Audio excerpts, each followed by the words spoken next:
Hello mga kabarkads! Another day, another vlog na naman tayo ngayon mga kabarkads.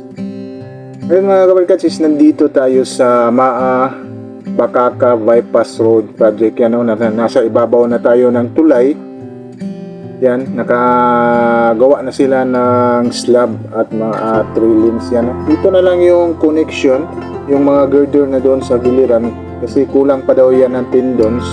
Siguro malapit-lapit na yan mga kabarkads kasi yung mga pier at saka abutment nila dito is patapos na. Yan, nakikita natin dito mga kabarkads is nag-clearing na pala sila dito is para papunta ng Bakaka. Ito yung update natin dito sa Bakaka, Maa Bakaka Bypass Road Project dito sa Davao City. Yan, let's go!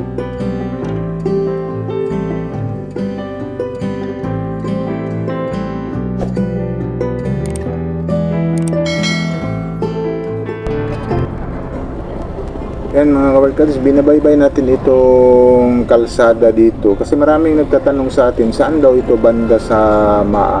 Itong bypass road ito mga kabarkads, ito yung from San Rafael going to Diversion Road, itong sa dating Slaughter House.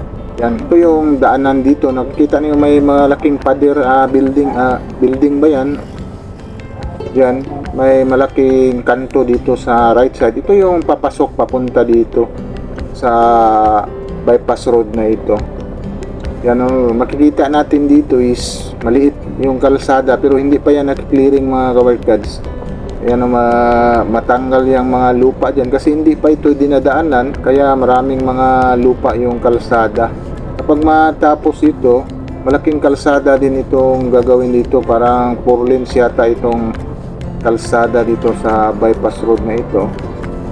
Yan, isang malaking tulong din ito mga kabarkads sa mga traffic sa Davao City kung matapos itong bypass road project.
Yan, ito na yung drone shot natin mga kabarkads kasi maraming nagtatanong dito kung saan daw ito lalabas sa may Bakaka.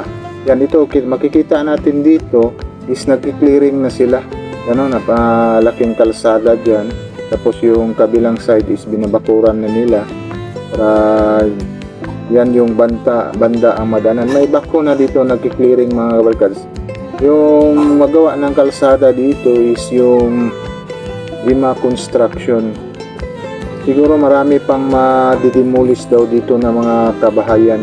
Ano, itong malaking warehouse ba ito itong blue na bubong. Ano, kitang-kita natin dito na maraming mga kabahayan sa lalabasan ng project tapos may kalsada.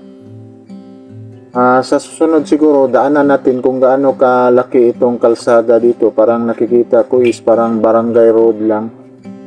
Siguro marami pang mga kabahayan dito ang madidemolis yan. Oh. Kitang-kita nyo yan sa giliran ng kalsada is maraming mga bahay.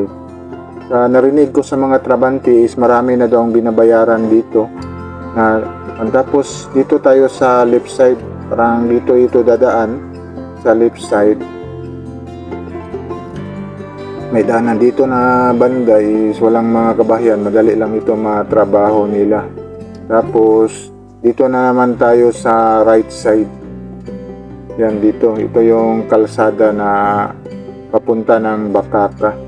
Yan, ating daanan ito sa next vlog natin para makita ninyo kung ano yung kalsada dito, gaano kalaki.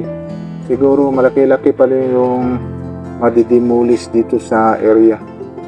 Talagang malaki-laki pala talaga yung kung ididiretso nila ito mga kabalkas, maraming matamaan na mga bahay. Siguro magli-left side na naman dito. Yan o, dito sa left side. Palabas tayo dito sa may... Ito na yung palabas sa Bakaka mga kabalkas.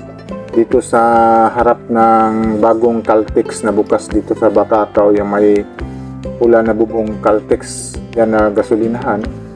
Yan o, sa harap niya na crossing is dyan lalabas. Parang 7-Eleven ba ito? Itong may tindahan dito sa giliran. Yan, dito na siya lalabas mga kabarkads.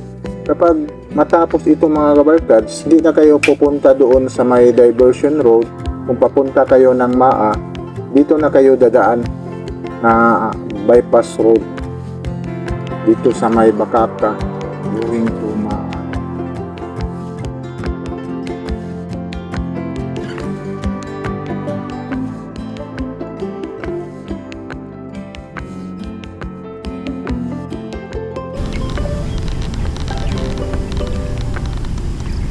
Ayan, good morning mga kabarkads. Nandito tayo ngayon sa may MAA to Bakaka bypass road, itong bridge project. Yan, binalikan natin dito mga kabarkads kung kumusta na ba itong project dito. Sa kanila sir is wala pa daw tindon daw itong mga girder. Yan, kaya hindi pa nila makabit-kabit dito.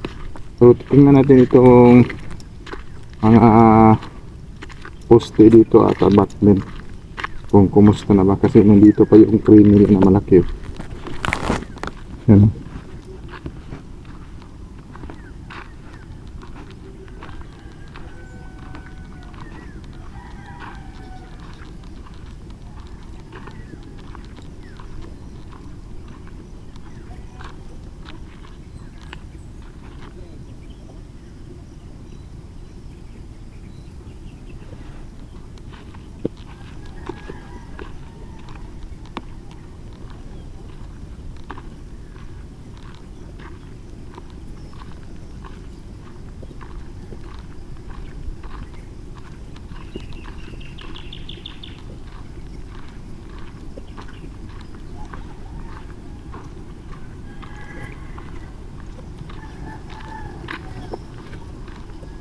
Yung sa taas nila mga workers, nabuhusan na yan, may mga railings na itong dito, kasi yung nagawa dyan sa Islab sa babaw is under sa Jima, tapos dito is under sa Karaki yung nagawa nitong mga poste, itong mga pier.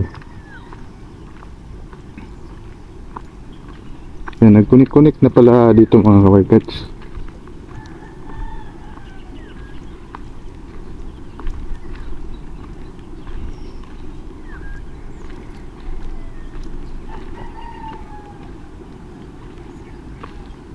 Tapos na yung kuha nila dito, mga nasira ito during sa malaking baha dito.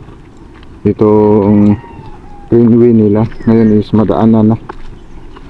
Yan, ready na ito mga kabay kasi. Yan, ready na ito. Saka dito na malagyan, may guide gani sila na nilagay para ma-forma itong girder.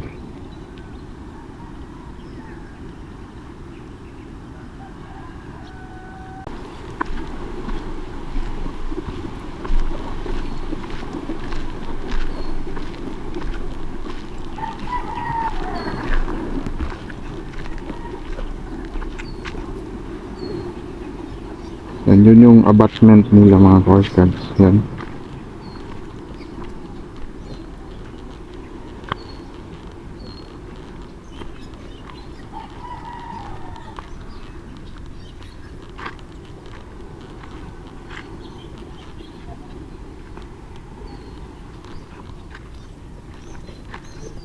Yan, dito sa giliran. Pupuntahan natin dito mga kabarkads. Kasi dito yun sa likuran na katagos ito project na ito. Yan. Yaso. Yan. Nag-clearing pala sila dito mga kabarkads. Yan o. Sinimulan nila mag-clearing dito. Sa side.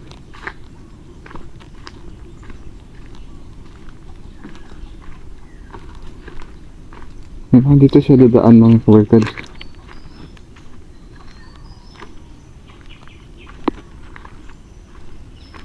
Yan, nag-clearing na pala sila dito. Ready na pala ito. Papunta doon. Itong kalsada.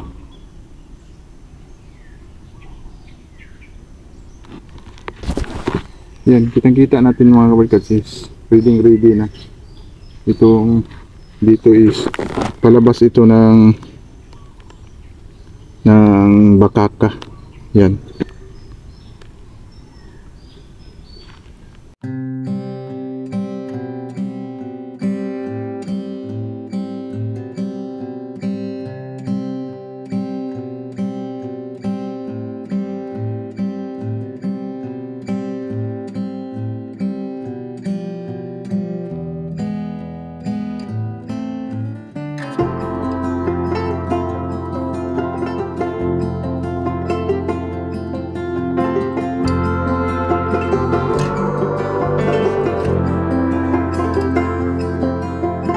Yan. Mga workers. Yan, malapit-lapit na ito mga workers. Itong project dito. Kasi na clearing na sila doon sa kabila. Yan, pupuntahan natin dito. Siguro yung kabila ng side is next upload na lang natin. Dito lang muna ating i-upload dito na side. Yan, kasi may mga trabante sa Rocky oh. Yan, tatanggalin na yan nila ng mga steel. Yan, kasi schedule na, wala pang schedule na ilalagay itong mga girder na yan kasi hinihintay nila yung mga tendons, yung kable. Kasi yung mga girder na yan dyan, may mga butas yan, doon itutulak yung mga kable. Kasi nagawa na sila dito ng another ng craneway kasi diyan magkuhan yung crane para maglagay dito na side, pati siguro doon. Yan. So, like and subscribe to my channel and press the button bell para ma-notify kayo sa mga video na i-download ko, especially sa mga travel vlog natin. Yan, sige, bye bye, God bless.